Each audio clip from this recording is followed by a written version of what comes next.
Bonjour à tous et bienvenue dans cette nouvelle vidéo où aujourd'hui je vais vous parler de mes réalisations hors caméra. Je vais vous donner des news de la chaîne, j'ai plein de choses à vous dire. Je vais également répondre à quelques questions dans une petite FAQ et puis pour finir je vous ferai quelques petites recommandations de chaînes YouTube que j'aime bien. Voilà, vous savez tout, je vous propose qu'on commence tout de suite. Alors déjà, quoi de neuf? Vous avez été quelques-uns à me faire remarquer que ces dernières semaines, ces derniers mois, il n'y avait pas eu énormément de vidéos sur la chaîne et je vais tout vous expliquer. Alors déjà, il faut savoir que j'ai travaillé sur un énorme projet, un projet que vous devriez voir normalement au mois d'avril. Ça fait des mois et des mois qu'on travaille dessus, donc j'ai vraiment hâte de vous montrer pas tout ça et j'espère vraiment que ce projet va vous plaire. Donc évidemment, à travailler sur ce projet-là, j'ai moins de temps pour travailler sur la chaîne, c'est normal. Et ce n'est pas tout, la chaîne aura déjà 5 ans cette année, ça passe hyper vite. Et depuis toutes ces années, eh bien j'ai travaillé seule sur la chaîne, que ce soit l'édition des vidéos, les sujets, etc. Voilà, j'ai tout fait toute seule et je vous avoue que c'est quelque chose d'assez chronophage. Il faut trouver le sujet de la vidéo, faire des tests parce que je suis comme vous, j'apprends au fur et à mesure. Donc je fais des tests hors caméra, j'expérimente, je vois si ça fonctionne pas, je continue mes tests, etc.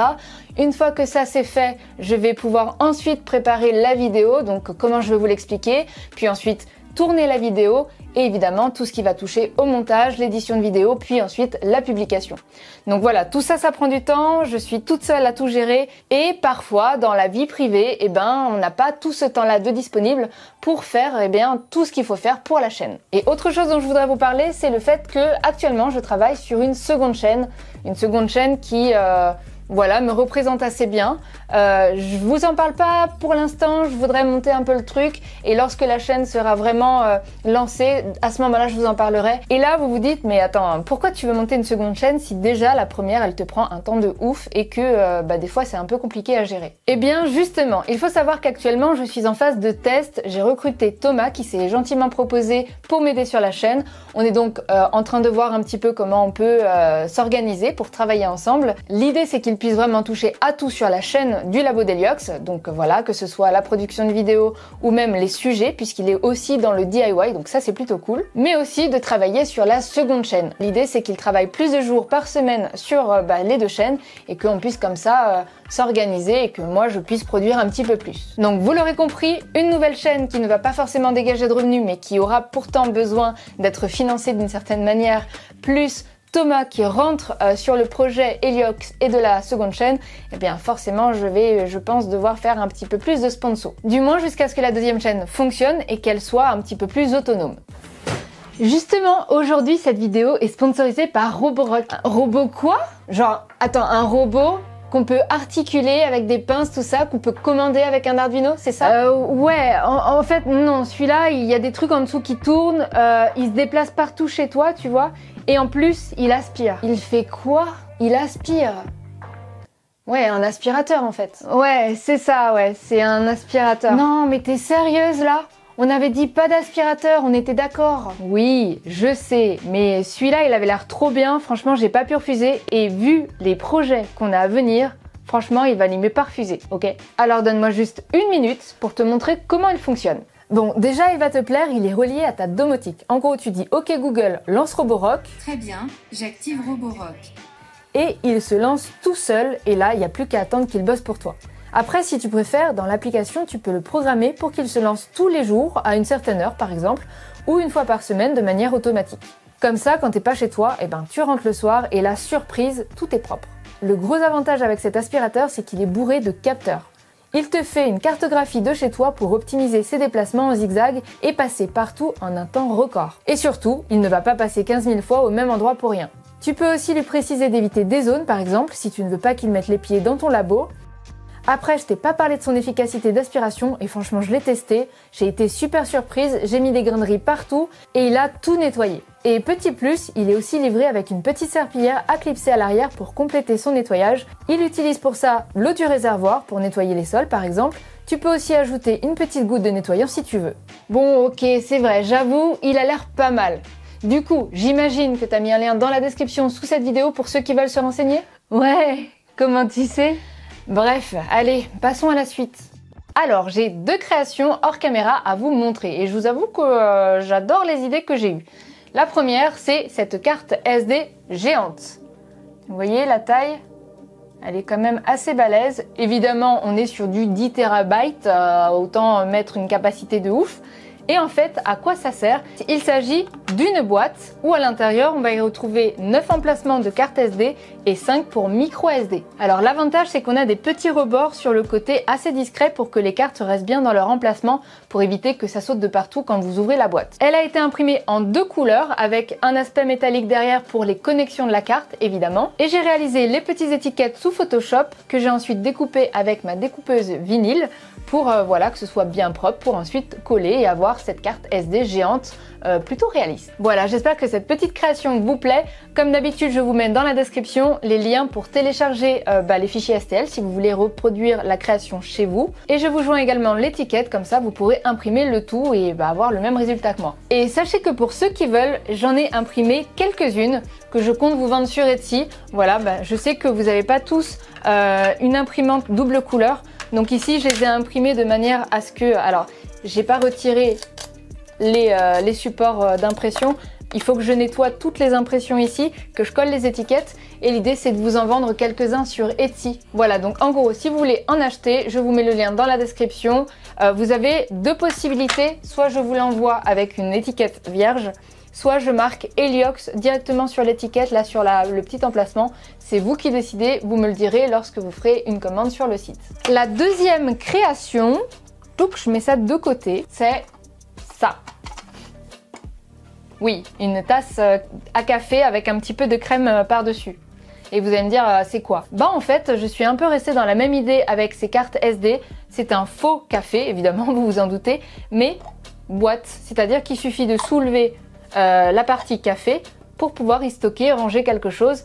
Et l'idée, c'est de laisser un café à côté du bureau. Je trouvais que c'était très sympa, très rigolo. Comme pour l'ensemble de mes créations, je vous mets à disposition les fichiers STL pour que vous puissiez refaire cette tasse à la maison. Alors il faut savoir que cette partie-là a été imprimée en 2 couleurs, mais vous pouvez le faire avec n'importe quelle imprimante. Il suffit d'imprimer la première partie en couleur café et ensuite une couleur métallisée pour la cuillère. Il suffira ensuite de clipser la partie crème par-dessus et ça y est, vous avez votre boîte.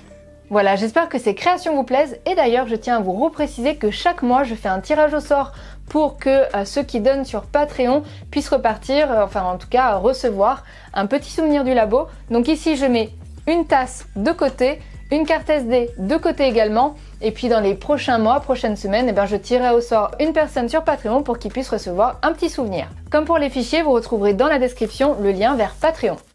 Alors voici venu le temps de la FAQ. Les filaments conductifs, c'est quoi? C'est un bon conducteur? Alors, les filaments conductifs, ce sont des filaments qui sont chargés en composants conductifs. Oui, c'est assez logique jusqu'à présent. Est-ce que c'est bien? Il y a des marques très bien et des marques moins bien, mais sachez que ça coûte très cher. Et c'est ça le problème. Alors pourquoi il y a des bons filaments conducteurs et des moins bons filaments conducteurs? Eh bien tout simplement parce que sur les bons filaments conducteurs, la résistance est très faible. C'est-à-dire que pour allumer une LED, on va pouvoir l'alimenter normalement. Contrairement aux filaments conducteurs dont la résistance est très élevée, là pour alimenter une LED, il va falloir envoyer énormément de courant, ce qui n'est pas vraiment pratique. Donc si vous souhaitez vous lancer dans des projets avec filaments conductifs, regardez bien dans la description du produit. Il est marqué en général le taux de résistance. Voilà, ça c'est très important avant de vous lancer dans ce type de projet. Alors après, je pense qu'on va plutôt faire des projets ludiques avec ce filament. On va pas faire une vraie carte électronique avec des composants. Parce que rappelez-vous, il va falloir souder les composants sur ça. C'est pas hyper pratique. Donc on va pas faire une carte électronique géante avec ça, c'est pas possible. Donc on va faire quelque chose de ludique, comme par exemple, je sais pas, une petite manette, un petit bonhomme avec des yeux qui s'allument à l'intérieur. Voilà, ce genre de choses, pour moi, c'est ce qui est adapté à ce type de filament en tout cas. Où est-ce que tu achètes ton matériel électronique? Alors, mes composants électroniques, j'ai plutôt tendance à les acheter sur AliExpress. C'est pas très express, mais c'est beaucoup Ali et du coup, ça va. Quelle marque de filament conseilles-tu? Alors, quelle marque de filament conseilles-tu? En fait, je veux plutôt vous dire, surtout, essayez d'éviter les marques chinoises à pas cher, dont le filament n'est pas forcément bien rangé, vous voyez, et où le filament, il a pas l'air de bonne qualité. Effectivement, après un certain temps, il a tendance à casser comme... vraiment cassé net. Donc vous l'aurez compris, c'est pas vraiment pratique. En plus, l'impression est pas non plus de bonne qualité et en plus, parfois, le filament casse alors qu'il est en train de se dérouler pour imprimer. c'est moyen. Penses-tu faire un projet mécanique à base de 3D et électronique? Alors, le problème, c'est que ce genre de vidéo, ça prend beaucoup de temps. Et comme je le disais précédemment dans cette vidéo, eh bien, ce temps vient à manquer. Donc, tant que j'ai pas d'assistance pour ce type de projet, c'est compliqué parce que pour le coup, j'ai tout à apprendre sur les projets mécaniques, électroniques, etc. En général, j'apprends au fur et à mesure que je fais et ensuite, je restitue en vidéo. Voilà. Actuellement, je n'ai pas ce type de projet dans les tiroirs, mais on ne sait pas de quoi est fait demain. Est-il possible de faire passer une impression solide ratée en résine à nouveau en état liquide? Non. Comment tu fais pour organiser toutes tes machines et objets dans ton atelier? Tu as une caverne dédiée? Bah en fait, je fais pas. Très sincèrement, ça va pas du tout, quoi. Tu comptes nous présenter des imprimantes professionnelles sur ta chaîne? Alors, c'est possible en fonction des propositions que je reçois, des choses qui sortent et de vos demandes. Si par exemple je vois qu'il y a une hype particulière sur un modèle, eh ben, je vais essayer d'en faire une vidéo. Donc ouais, tout est possible. L'arrivée des scanners low-cost type C-Reality et autres, un avis? Une vidéo? Oui, alors ça m'intéresse énormément. Malheureusement, eh ben, Creality n'a pas répondu à ma demande. C'est ballot, hein. Une question, es-tu en couple? Alors, c'est vrai que je vous ai pas vraiment parlé de ma vie privée depuis le début de cette chaîne et cette question-là revient assez régulièrement. Et ben vous savez quoi? Si cette vidéo atteint 500 000 vues, alors promis, je vous répondrai à cette question. Prêt à relever le défi? Allez à vous, c'est quelle imprimante 3D que tu utilises en premier? Alors, en fait, je l'ai dit dans le dernier live, ouais, je fais des lives sur la chaîne. N'hésitez pas à voir le replay d'ailleurs si ça vous intéresse, je vous mets le lien dans la description comme d'habitude. Et je vous disais que mon imprimante préférée, si je devais en garder qu'une seule, maintenant tout de suite, c'est la Artillery X2. Pourquoi? Elle est en direct drive, on peut imprimer du flexible, elle est surtout très silencieuse aussi, et la qualité d'impression est très bonne. Voilà, donc pour ces raisons-là, je garderai la X2. Est-ce que tu recycles tes erreurs d'impression? Alors malheureusement non, mais par contre je les garde parce que je me dis qu'à un moment donné, eh bien, on aura la possibilité de les faire recycler. Je sais pas trop comment, je sais pas trop s'il y aura une machine qui sortira dans le commerce, mais en tout cas, voilà, je les mets de côté en attendant d'avoir une solution. Si d'ailleurs vous avez une solution, partagez-la nous en commentaire. Quel sera ton rythme de vidéo? Alors dans l'idéal, j'aimerais vous proposer 2-3 vidéos par mois. Malheureusement, la vie ne me permet pas d'avoir assez de temps pour faire 2-3 vidéos par mois. Donc le rythme dépendra de la vie. Ça vous arrange pas, hein? Alors, j'ai 3 chaînes à vous faire découvrir. La première s'appelle Unnecessary Inventions. Oui, ne me remercie pas pour mon accent anglais, c'est cadeau. Alors en fait, il s'agit d'une personne qui va créer des inventions insolites, des choses qui servent totalement à rien du tout. Mais franchement, c'est un mec ingénieux, il a plein d'idées et franchement, le résultat donne des choses plutôt rigolotes. Ensuite, on a World of Chaos. C'est une chaîne avec plein de petits projets, mais surtout, le créateur a fait toute une suite de vidéos pour vous initier à l'Arduino. Donc j'ai trouvé ça super intéressant. Pour ceux qui veulent se lancer sur Arduino et qui savent pas par où commencer, bah franchement, allez voir cette chaîne. Et enfin, Diorama 111, c'est un monsieur qui crée des voitures téléguidées miniatures. Mais vraiment miniatures quoi, le miniature du miniature. Il fait entièrement la réalisation de A à Z et il montre toutes les étapes. Moi, je trouve ça incroyable et j'adore ce qu'il fait. Voilà, je crois que cette vidéo touche à sa fin. Je voulais vous remercier d'être présent sur la chaîne, d'être là. Le live qu'on a partagé il n'y a pas très longtemps, c'était super cool. Merci aux tipeurs, aux patreonneurs et à tous ceux qui commentent, like et partagent les vidéos. C'est super cool. Comme d'habitude, si vous souhaitez plus d'informations sur tout ça, vous retrouverez tout dans la description sous la vidéo. N'hésitez pas à vous abonner à la chaîne en cliquant sur le lien qui s'affiche ici à votre écran et en activant la petite cloche pour ne pas manquer les prochains épisodes. Et moi, je vous dis à très bientôt dans une prochaine vidéo. Salut!